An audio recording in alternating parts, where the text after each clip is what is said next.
pretty looking hand, but it's important to note that while it's a pretty hand, it's a pretty drawing hand. When it's suited, it's the best drawing hand you can have. It's a drawing hand because it doesn't beat a lowly pair of deuces without improving. Often, if no ace or king hits on the flop, you'll be forced to dump your hand. Probably one of the biggest mistakes amateurs make when playing ace-king is continuing to chase after the flop even when they don't hit a pair. There are times when it would be correct to do so, but more often than not, if you don't catch a piece of the flop, you shouldn't invest another penny. When deciding when to continue with an unimproved ace-king, there are several factors to consider.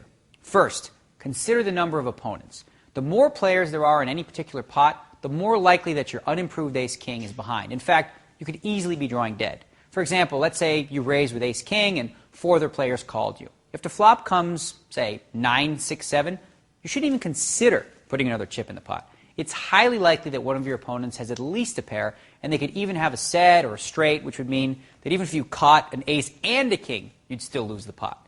Don't even bluff at this flop. A saved bet is just as good as a bet earned. Next is position. If you don't hit the flop with ace-king and your opponent has position on you, I'm afraid you're just going to have to respect the power position and proceed like a little girl, if you will. If your opponent bets at you, while he might be bluffing, you just don't have a strong enough hand to justify calling him.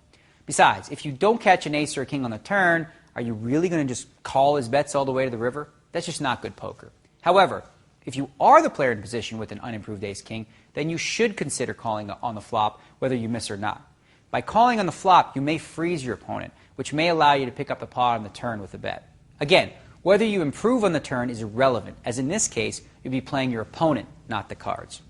How about added outs? Sometimes you'll miss your ace-king by not making a pair, but might have other added outs, like a straight or a flush draw. In this case, if the bet is small enough, it might be worth calling to see one more card, especially since you'll usually be drawing to the nuts. A 4 flush with ace-king on the flop is actually a powerful hand that should be played aggressively, while a gut-shot straight draw on a flop like queen 10-4 should be played more cautiously, hoping to spike that miracle jack on the turn.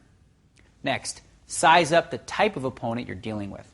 Understanding your opponents, as in the case with all things poker, will help you make a better guess as to when to continue. For example, if your opponent is just a mad bluffer, you may be more inclined to look him up. Or if you know your opponent is a tight player who plays high cards and the flop comes queen 9-8, you shouldn't even think about calling a bet.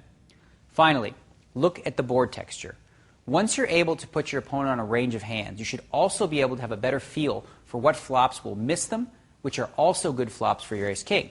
For example, say you raise before the flop, a tightish player calls you. If the flop comes deuce-deuce-4, you can rest assured that your opponent doesn't have any piece of that board. In this case, you should actually bet your ace-king to protect your hand. At the same time, you're representing a big pair. If your opponent doesn't have a pair, or even if he has a small pair, he might even fold right on the flop.